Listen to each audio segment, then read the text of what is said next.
Good morning, everyone. It's Wednesday, March 9th, 2016. I'm Sarah Colvin. And I'm Sarah Mantle. And this is Barnstable This Morning. Progress is being made in the effort to relocate a homeless shelter in town. The Day Center Steering Committee held a 2-hour meeting here at Town Hall on Monday morning. Chief of Police Paul McDonald says the group has identified 3 spots within the town of Barnstable for a possible new location. The top choice right now is a county-owned parcel diagonally across the street from BPD headquarters. A feasibility study is underway for all 3 potential sites. Meanwhile, the Town Council Homelessness Subcommittee will continue its work tonight. Representatives from the Housing Assistance Corporation, Duffy Health Center, VinFen, and the Salvation Army will be in attendance for a discussion on services provided. That committee meets at 5:30 tonight in the Town Hall hearing room.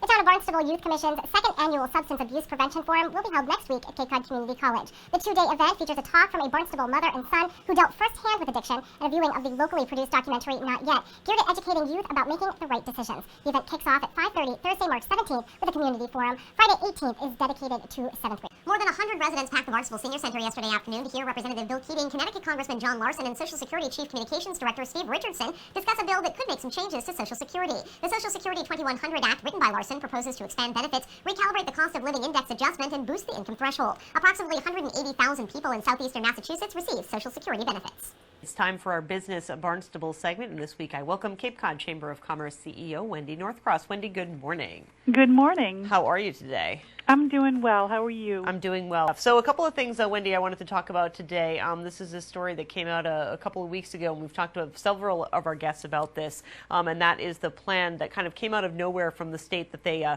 wanted to potentially change the numbering of the exit signs on Route 6. And we have been talking to some of our state reps and certainly some traffic people here on the Cape who have been concerned about that. One of my big concerns was the impact it would have on the business community. Right. Well, we did have a board meeting agenda item on this last week. I was away on vacation when the news came out that the state was looking to do the renumbering and to install new signs on the highway.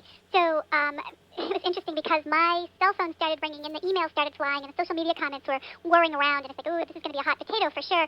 My initial concern was the size of the new signs, and just the feedback I was getting from the business community was very unfavorable. So at our board meeting last week, it was a very quick conversation, but it was, yes, obviously we don't think this is a great idea for, if no other reason than the expense and difficulty that a lot of the businesses would have just reworking their marketing material. You just don't realize how many places you put addresses and directions, and especially in a tourism-based economy, there's a lot of that, get off at exit 6, head south, and take the 3rd traffic light kind of a thing that goes on. So I do think that, while we understood the reasoning behind it, it still didn't seem to be beneficial for Cape Cod, just in terms of the scale of Cape Cod and how many businesses. I mean, literally everyone here would be affected by that. So later in the day, I was in Boston, and we did hear pretty positively from our elected officials that they could probably forestall this or just make sure that it just didn't apply to Cape Cod. And I think that is probably the preference from almost everyone that we've talked to. So I hope that's true. Ironically, though, we had been asking Mass DOT if they could replace some of the signs, further off Cape that lead people to Cape Cod. Some of them are old. You couldn't see the lettering at night anymore. And we asked what the sign replacement plan and schedule was. So it's like, be careful what you ask for. We didn't expect it to be all the way to the tip of Provincetown with brand new numbering and all of that. So glad that they're taking a look at the quality of the signs. But yeah, I think Cape Cod needs a little bit of a different standard here. Absolutely. Well, certainly, we'll keep an eye on this. But as we've heard, as you said, from the state legislators and a lot of interested parties, probably not likely that it will happen. But we certainly will keep an eye on this as it develops. Joined by a planner here in the town of Barnstable, Elizabeth Jenkins. Good morning. Good morning, Sarah. Good to be here. Good to have you back on the show. Thank Always you. Great to have you here. So today, as you just said, you're wearing your hazard mitigation planner hat.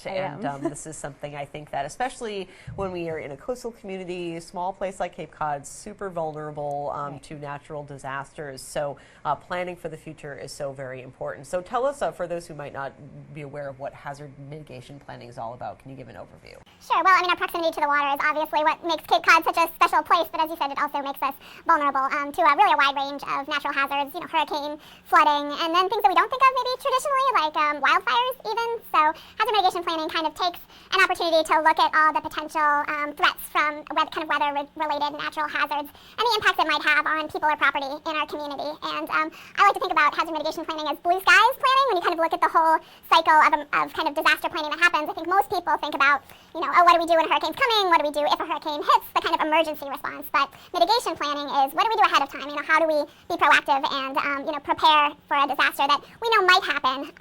But what steps can we take to keep our families safe, to keep our property safe if a disaster does come? Sure. So this kind of works to say that there are plans in place to react to these, but this is more planning on how can we bolster our community to be more protected in the event of a hurricane or wildfires or any other natural disaster that comes our way. Exactly, Sarah. So it looks at really a good understanding of what our risks are. I think most of us can predict that we might have flooding issues, but maybe people aren't thinking about the wildfire risk or things along those lines. So first, really understanding the risks, and then understanding the vulnerabilities. So, where are the locations or the infrastructure that are really prone to flooding, for example. So really kind of breaking it down and understanding our community in that way. Absolutely. So looking at particular areas of town or perhaps some aging infrastructure, whether it be both private or public, roadways, transportation systems, that sort of thing. Exactly. And so then that gives us the opportunity to kind of target our emergency response planning, but also think about our policies in terms of investment in infrastructure or investment in natural resources in the future. So we can kind of build our resilience, which is a term we use around climate change planning a lot, and it's very tied into this. I mean, we know that our storms are becoming more frequent and more intense. The extent of our flooding is becoming greater. So and it allows us also to kind of look towards the future and maybe some of the more adverse impacts that we expect to experience here. Sure, and I would think that this is a plan that is something that town staff here could use as they're planning for the future, saying, as you mentioned, looking at roadway improvements or infrastructure improvements, how does this fit in, or how can we do this project while fitting in line with our hazard mitigation plan? Sure, I mean, growth management's kind of organizing this effort, but absolutely interdepartmental. I think I've visited every single department in the town so far to kind of look at, the projects that they're working on in terms of whether it's actual infrastructure or whether it's, protecting historic resources or historic records, things along those lines. So it really is about, I think, interdepartmental coordination of efforts as well. Absolutely, and as you're gathering input from all the departments here, you're also looking for input from the public, from the residents, from the business owners here in the town of Barnstable. And talk to me a little bit about the importance of the public process, the public's input as you create this plan. Sure, and this goes back to really understanding what are our vulnerabilities. And nobody knows the community as well as the people, who live here and who look out their windows after a big storm and, see how the beach is affected, or, they're trying to, drive during a rainstorm and they know what areas are impassable. So, public participation is so important in this process to really understand kind of what our needs and vulnerabilities are and how we're susceptible to these hazards, because then we can use that information to plan for them and, again, to help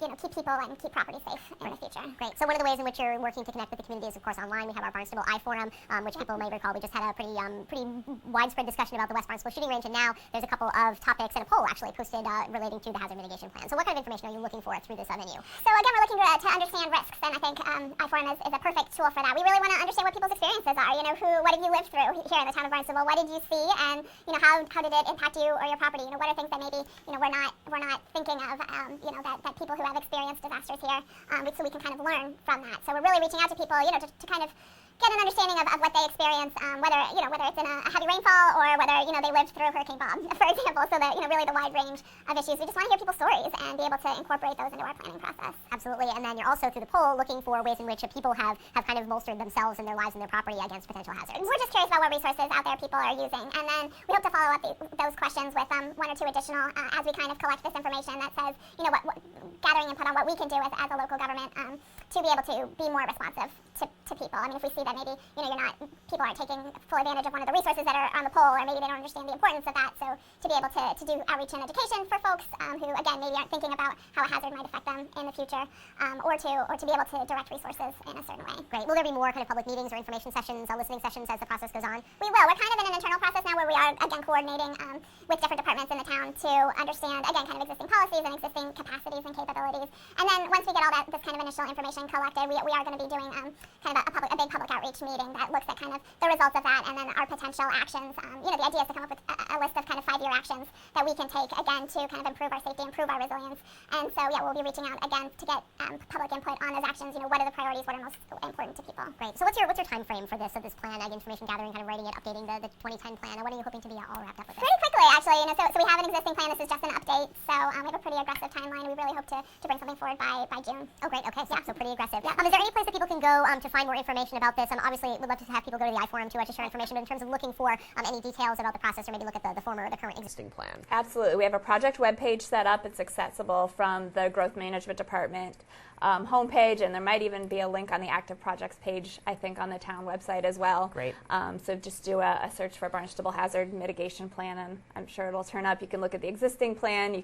We link to some of the other Massachusetts Emergency Management Agency resources that are out there. So if you're curious about ways that right now you can make your family or your property or your community more resilient, there's some great resources out there, and also some links to the other kind of ongoing floodplain management work that we've been doing here at the town as well. Fantastic. Well, Elizabeth, thank you so much for stopping by. Thanks for having me, Sarah. Thank you. Planner Elizabeth Jenkins joining us here on Barnstable this morning. The Centerville Public Library is offering Meditation 101. A really free class for beginners. This is a great opportunity. I'm sure everyone's heard a lot about meditation and the benefits that it can provide. So this is a really cool opportunity. They're having one tonight, March 9th from 6:30 to 7:30 in the basement of the Centerville Public Library. They're going to hold another one on March 23rd as well. So if you can't make tonight, that's fine. It is free to attend. All you have to do is show up 6:30 to 7:30, Meditation 101 at the Centerville Public Library. Awesome. And then I want to remind everyone, this is such a fun time. We actually had a work conference not too long ago where we learned to contra dance. And yeah, I sat that one out. I think everyone made me do it. Yeah. We watched her contra dance. But it turns out contra dancing is very fun. You don't have to have a partner. And I think that's one of the things I really love about it, is that you don't need a partner. It's all ability levels. You don't have to have any experience. And in fact, if you don't have experience, they actually have a 7:30 beginners instruction. Oh, very cool. So this takes place the second Saturday of every month. So that would mean this Saturday is Kituit contra dancing. So if you haven't done it before, show up at 7:30. It's $10 for adults, $5 for students, and that money just goes to pay the band. So there's always live music. Such a good time. A great way to meet new people and maybe even burn some calories. Yeah. And it really is a good way to meet people because you're all kind of in it together. You're kind of forced to dance with people that you might not know. So it's a total good dance. It's a lot of fun. I think like it's a little more like line dancing than it is, like square dancing or something. Yeah. So this, you don't need a partner. This is a really cool opportunity. Again, the second Saturday of every month, so that'll be happening this Saturday at Freedom Hall in Kituit. $10 adults, $5 students. Super fun. Oh, I can't wait to see this picture of the day. Look at these cuties. Oh, how cute are you guys? So the folks in the picture, this is my family. It's my parents' anniversary today. 42 years how these people have been together. That's me in the overalls. I was going to say, I can pick you out. Exactly. I'm like so fast. You're adorable. My little sister, she's still blonde to this day. My brother, of course, and my mom and dad, Kathy and Bruce. Of course, my dad, continuing his maritime tradition. He volunteers at the Maritime Museum, but that is an Asa Thompson skiff that he built as well. That's cool. So you said this is their 42nd anniversary? 42nd anniversary. What an amazing accomplishment. That is so cool. It really is. So lucky to have your parents together and exactly, and enjoying it. And they look exactly the same. My dad may have less of a beard, but yeah, how did they pull that off? We need to know their magic secret. They look amazing. Yes, congratulations and happy anniversary, you guys. And we would love to share your photo during our photo of the day. All you have to do is email it to us. Our email address is btm@town.barnstable.ma. Joining me now over the phone is Director of Senior Services, Madeline Noonan. Madeline, a very busy day for you at the Senior Center yesterday. You had Congressman Keating. How did that go? Oh, it was wonderful. It was always great. Congressman Keating's been a great supporter of the Senior Center. He's attended many of the events that we've had here. And when we got the call a couple of weeks ago, they were looking for a site to offer this really important forum on Social Security reform, that it was something that we felt, okay, yeah, we'll make whatever room you need to host this. So he was accompanied by Congressman John Larson, and they have co-authored the Social Security 2100 Act. And it was a very informative opportunity for people to come in and hear about what they feel is the best way forward for Social Security. It's an issue of great concern to many Americans and many generations, but, particularly for seniors who, as we know, the last few years with that, some of the issues we've gone through with the economy, it's really impacted them very severely. And for them, they want to know how changes are going to benefit them. And I think they did a great job just outlining their plan, and it all made a lot of sense to the audience. But things don't happen that quickly at the federal level, so I think that was the main concern that people had, is when will they start to see the changes. Yeah, very important, and great that they could have some time to ask questions and sort of really make sure that they understand what's happening. Yeah, it was wonderful. I mean, there was nothing that was rushed about it. I know Congressman Larson did have to go to an appointment in Boston, but he was here for at least a full hour and he spoke a lot. And after he left, I have to say, Congressman Keating stayed and answered every person who was here who wanted to ask him questions, and there were many. He stayed right until he had met with everybody. So we have to applaud that. And we had a full house here. We had over 100 people that came to the forum. So I think that just spoke to the interest that there is in this topic. Absolutely. So glad you had such a successful day yesterday. I want to talk to you about a few programs that are happening at the Senior Center. First of all, I've never heard of this. You guys have a reinsurance program. Tell me a little bit about this program. Yeah, this is a really lovely little program that we offer at the Senior Center that really has a big impact as well for people that are living alone. It's called our Telephone Reassurance Program, and basically what it is, it's a little wellness check that we do every morning for seniors that are signed up into the program. We simply give them a call. One of our staff or volunteers at the front desk every morning do the round of calls to all of the people that are part of the program, and it's just a simple, how are you doing? Are you okay? Our goal when we make the call is that we get somebody answering on the other end, and that's usually what happens, which is great. So, we check in, make sure everything's okay, and tell them to have a great day, and we'll talk to them, the next day. However, if, and there have been, occasions where we don't get a response on the other end of the phone, then, we'll try a couple more times. If we have, for most of our clients in the program, we do have like a next of kin that we can call just to check in, if it might be a neighbor or a family member or somebody that may know that they had taken a trip, or they may have had to go to the hospital, and didn't get a chance to let us know, whatever it might be. Once we know that, okay, they're in a safe place and they're okay, that's great. But if we can't get a hold of anyone, what we typically do, and this all happens fairly quick, we don't want to leave it too long, we would have our outreach coordinators would go out and do a safety check. So they would go out to the person's home, and if we can't get into the home, we would typically, obviously then we would call, for emergency help. So, this program is free. Anyone can sign up for it. The beauty of it is its simplicity. I mean, that's what we talk about. For us, it's just making a call, 5 mornings a week when we're here. So we make the calls Monday through Friday. How many people do you have taking part in the program? How We many calls probably do you have, make? I have to say it's quite small. We probably have about 20 people at any given time, somewhere between maybe 15 and 20. And we've had people who have been literally on the program for years, and they tell us how much getting this call means to them. Because for a lot of these folks, they're homebound. They don't really have anyone close by checking in on them, so it may be the only person that they speak to every day. We have some people, obviously, our Meals on Wheels clients, so they will have a Meals on Wheels volunteer go out, to check, to bring them their meal, and that's, that really is a home safety check for people too. But there are times where we have unfortunately had to respond to situations, that have not been ideal. And just in fact, last week we had 2 consecutive days where 2 of the clients in the program, where we got through to them, but both had reported not feeling well. I mean, one had, had labored breathing, had some respiratory distress. So we were able to call 911 to go out, and they were able to bring her to Cape Cod Hospital, where she got treatment and was released. So that was great. And then we had another, the next day we had another client who had very high blood pressure readings that she had taken that morning and was concerned. So we were able to make sure that they got, again, it was a 911 call that responded, and the EMTs, recommended that they didn't feel she needed to go to the emergency room, but they wanted her to see her physician that day, and we were able to transport her there, and make sure that she had an appointment. So, it's like an extra safety net that we can provide that really helps keep people safe, and that's really the bottom line. It's amazing. Just you telling me about the program is giving me goosebumps. Really, it's so important for everyone to feel like they have a community surrounding them. Yeah, and you guys are really providing that. So if someone was watching and saying, I have a family member that I would love to put in this program, how can they go about signing up for it? Yeah, they would simply go and call. I'll give the number. It's 508-862-4754. And that's the number for Claudia Borden, who is our outreach coordinator at the Senior Center, and she will enroll. We basically need, really it's basic information about the person, contact information, basic health information. So we just need sort of to have a sense of what their needs are, and, if we can't get a hold of them, to follow up. I want to talk about a couple upcoming talks that you're going to have at the Senior Center with some really important things. First of all, you're going to have someone come talk about the safety while online dating. Yeah, I think this is really cool. This is the first time we've offered something like this. But we have a lovely partnership with the Kashua Library, and Jenny Wiley, who's the director there, is a frequent visitor to the Senior Center, and she teaches a lot of technology classes, and the seniors absolutely love her. And so she suggested doing a do's and don'ts of online dating, which a lot of people would kind of laugh at a little, but there's a really serious issue here for people really protecting themselves and making sure that as they do go online, which so many people are doing, particularly the younger generations now, that's become almost, second nature. But for older people that really are looking for some companionship and, to build new relationships, they are becoming more interested in this whole world. But we want to make sure that they have the tools and tips to really protect themselves and make sure that, they can have fun while meeting new people, and that it's a positive thing for them, but also just that they're mindful of some of the, the things to watch out for. And that's happening on March 22nd at 1:30. And it's a free talk. You just need to give us a call at 508-862-4750 to sign up, and if you want to find out more information. I want to talk about another important talk coming up. The sheriff is actually going to be coming to the Senior Center, or sheriff staff, not sure. And they're going to be talking about how to prevent burglary. Yeah, this was great. We did this last year, and we had so many people that came to it. It was awesome because the sheriff's office has done something really cool and innovative. They actually have used 2 convicted burglars to tell their stories on tape. So, they remain anonymous, but they tell basically about how they would go about robbing somebody's home and getting access to the home. And it's actually quite scary, how they talked about doing it. One said that he pretended that he had lost his dog in the neighborhood and would just kind of knock on people's doors and, pleading to their better nature, they would, help him. And in the meantime, he would go in and, burgle their home. So, people, always want to be helpful, but you have to learn how to protect yourself. And what a great way when you're hearing from the people themselves who had done multiple burglaries. So this was part of, I guess, getting maybe their sentence reduced, that they offered to go on camera and talk about this. So I would urge, people to come in and listen to this talk, and we'll have people from the sheriff's office as well, that will be giving some really good information. And that's on March 23rd at 1:30 in the afternoon. And I really would say this is a not to be missed talk. It was a real revelation to hear directly from these people about how they do this. Absolutely. Well, thank you so much, Madeline, for taking time out of your busy schedule to chat with us and let us know everything that's happening at the Senior Center. We really appreciate it. Awesome. Thanks, Sarah. Have a great day. You as well. Look forward to now. chatting with you soon. Thanks. Bye-bye.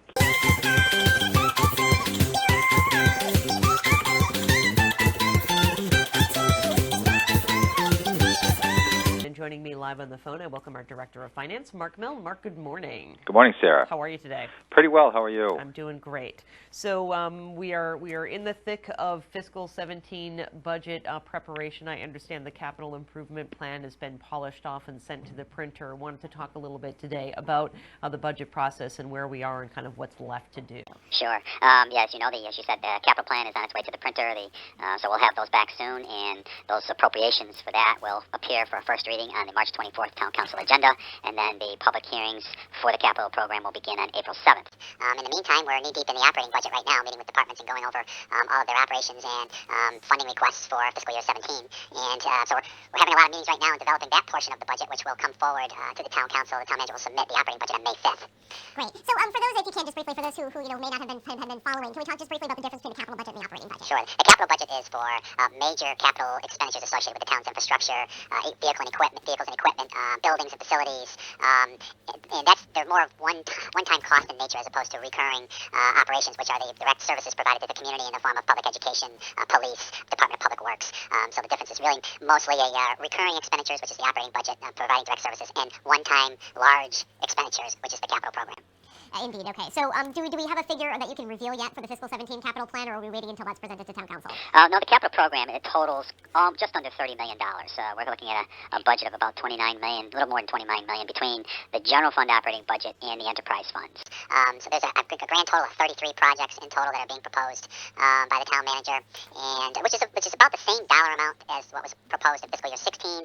Fewer projects, but some of the projects are larger than the ones last year. So it's fewer number of projects, some higher price tags on some of them, resulting in about the same dollar amount. Sure. And so, obviously that's going to be presented to Town Council on March 24th of the capital plan, and then do they expect to vote on it at their next meeting, or is that something that takes a little bit more time to deliberate and discuss? Or will each department have a chance to give their presentations of their capital plans? Yeah, similar to prior years, what we'll do is move right into first reading on March 24th, which they will refer the capital appropriations to the April 7th meeting, and then we'll begin on April 7th with the public hearings. And as part of the public hearings, every department head will get up and make a presentation on each specific capital item before there's any comment or discussion about it, so that the council and the public will have the information, more information to at their disposal to ask questions. Great. So anything else about the capital budget process that you want to share before we dive into process for the operating budget? As soon as we have that book back from the printer, we will be distributing those books to the councilors and putting the book up on the town's website.